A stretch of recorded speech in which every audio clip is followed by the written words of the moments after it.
అనుకుంటున్నావా? కాదు.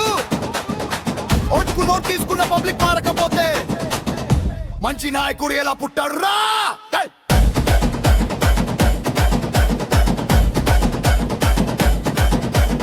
అందరూ అంటారు నాయకులు నకిలీ అని, మరి పబ్లిక్ కరెక్ట్ గా ఉంటే కదా నిజం పుడుతుంది అని. ఓటు మన చేతిలో పవర్ రా, అది అమ్మితే మన భవిష్యత్తు గుట్టిదేరా. డబ్బు తీసుకుంటే నిమిషం లాభం, డబ్బు తీసుకుంటే 10 ఏళ్ల నష్టం.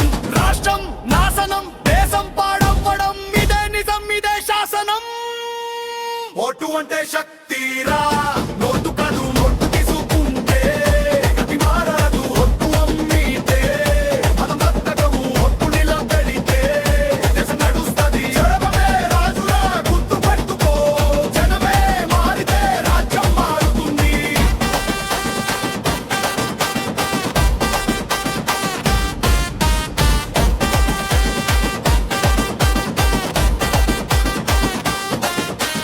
రాజకీయాలు డబ్బు ఉన్నోడే చేయాలి అన్నట్టు మార్చేశారు.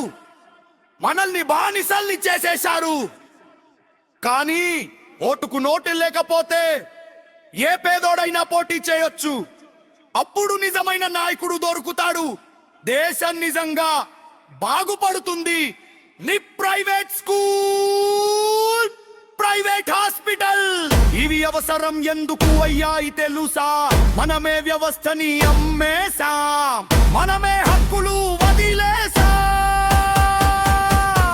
ఓటు అమ్మితే చదువు అమ్ముడు పోతుంది.